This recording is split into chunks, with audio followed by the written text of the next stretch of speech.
Um, a lot of the stuff came at me. I've been going through this really bad divorce and had to, I've been involved in all of these systems. 4 kids. I know the education system. I know it's all bullshit. Got really smart kids. I ain't a dumb shit, so kind of know the game that's played. Plus, I was a student. I knew the game that was played before I was a parent, so also was a parent of the association. There's a bullshit. Anyways, I know the systems very, very well, just because of how I've had to interact with them. And if they say this is a breakdown, all through, like when you leave abuse, you leave when you're absolutely at your worst. You can't move anymore. You can't do anything. You're beaten. But that's the time you gotta survive the most, because 3 kids to financially support. You have to work harder than you've ever worked before, while still dealing with an abusive ex and courts and governments, and everybody's a priority. Everybody thinks they're #1 priority, and it's next to impossible to keep up with that shit. And so I was constantly saying, can I please take time off for a nervous breakdown? But because I can literally put the sentence together, can I please have a nervous breakdown? Clearly, nobody would allow me a nervous breakdown. But I seriously think I was, at least once a year, I got one step closer to a complete breakdown, where it's not where you're crazy or anything. It's you just are exhausted and cannot fight anymore. Your body stops, freezes. It's not like you're stupid. It's not like, can't think anymore. It's my body cannot handle that stress. It's, maybe even angry, but wouldn't you be angry if you were pushed and pushed and pushed? So I don't think that that's an unhealthy way of being that isn't good on the body. So it is perfectly fine to go into a hospital or a period of time to calm down and take a break from the universe. It's like going on a vacation, frankly. Except for, to me, every time I was like, a beach. Just give me a beach. The most healing thing. It's so much better than a hospital. You'll get sicker in a hospital anyways, too. So anyways,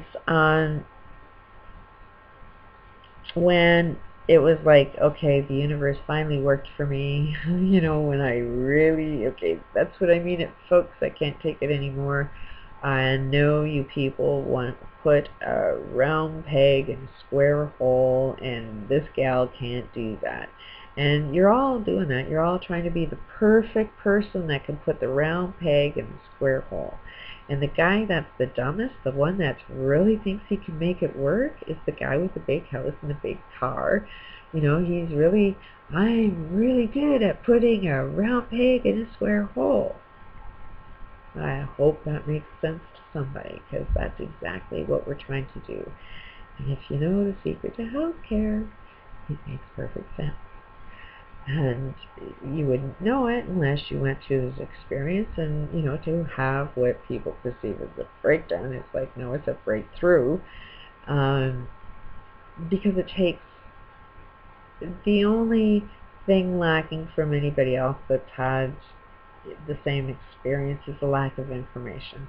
When I went into that experience, I had a ton of information, tons and tons and tons, because there was a lot of bad shit, and I overcame every bad shit. So there's a lot of advice out there, but most of it's bullshit, but I always managed to find a way to get over every single bullshit. Except for when it came to the end of the line, where it's like, okay, I really need to know the answer to that one, and I ain't hearing anybody answer that one. And but I'm determined to find that answer. So that's how I found this guy that doesn't market, that you don't know his shit, but he has the secret to everything except for the unknown problem, which is everything that's coming from self, which he basically does prove but doesn't know it. Little story about this guy. Turns out that this whole experience is, as soon as all of humanity has that feeling of unconditional love, infinite love, then we transform into something completely different. So it's up to humanity as to whether you want to experience that feeling of infinite love. And it's like, you know you want it. I mean, you're buying cars, you're buying houses and boats and nice clothes and, you know, trying to look good. I don't really give a shit what I look like now, but it would be nice, but I'm not tied to it anymore.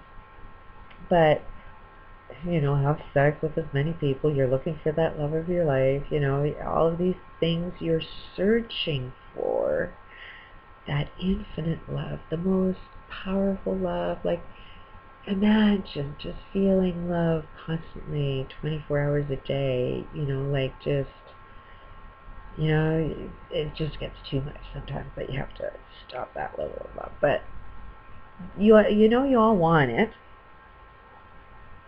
So that's what this experience is all about. Now, the only way that you can get that level of love is through forgiveness. So you have to have an experience of which you need to forgive, because it takes infinite love to forgive somebody. Now, this isn't a hard thing. This isn't something that, it feels bad, because I know it feels real bad just to hear it, because it's like, oh, I'm not going to forgive them for doing that. No, it's something that somebody loves you that much. When somebody loves you infinitely, like loves you totally, that's when you get caught up in it and you can't help yourself. Like, you just get sucked into the vortex of that infinite love. So it's not like,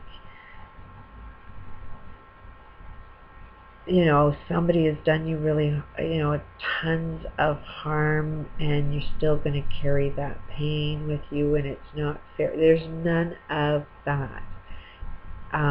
There's a process to getting there that you do need to understand. And part of it is that whoever has done you harm, you know that, you know, that person, something should be done to the person that has done you harm. So what happens to you because you've done harm to somebody? I don't care who you are on the planet. You've done harm to somebody and you don't know it. Look at what kind of cars you're driving. There is poverty, third world countries, and the only reason that is experienced, which I'm not going to go into a lot of deep, there's 800 and some videos, ask a question, I'll answer it, so I'm not going to get into it too deep, but the cause of poverty is because of all the stuff you buy. And you may not know it, but there's scientific proof that can show the chain reaction that in order for you to get the stuff that you get, somebody's getting injured and you're doing harm. Because you want something and because you buy something, you are doing harm to somebody else. So, whatever you feel the other guy's punishment should be, should you be held accountable yourself? That's where it gets a little bit interesting. Because when you find out you are part of the problem and you should be held equally accountable as your enemy, that's a pill you've got to swallow, and nobody wants to swallow that pill. But it will kill you. because the secret to healthcare is every single reason humanity is dying is because of our lifestyle. A lot of things are suggested and created. That Bible gives humanity, I think it says that humanity is only supposed to live 150 years, something like that, or 130 years. So even in the Bible, it is intentionally programming you, like they teach you to beat a child, to only live a certain age. So that's why humanity is dying so young. You look at any disease, this guy that I think is brilliant created holodynamics. He's been curing every disease, cancer, AIDS, mental illness. He was poisoned with high-grade uranium and transformed that and cured himself. The insanity he deals with is after he cured himself of that, he now has a heart problem that, through his books, he's saying that he's still suffering from a heart problem.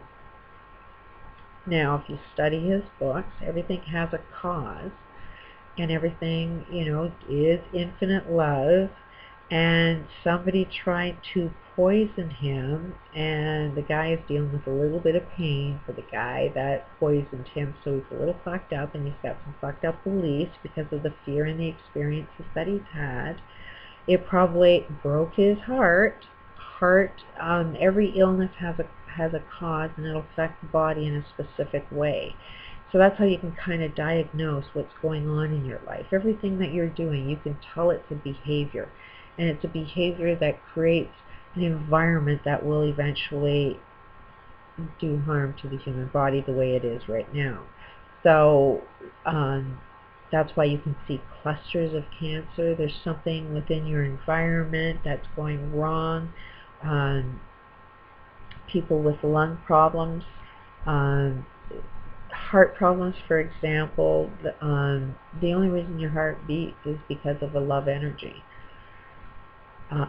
There is an energy, there is something that keeps that heart pumping, and you only exist because of love. Somebody loved you enough to get, create a path for you to be there. Somebody fed you, somebody looked after you, somebody was there supporting you. You are part of the system because we are all of one, and we love each other, like it or not. In our default setting, we do. And so that heart beats.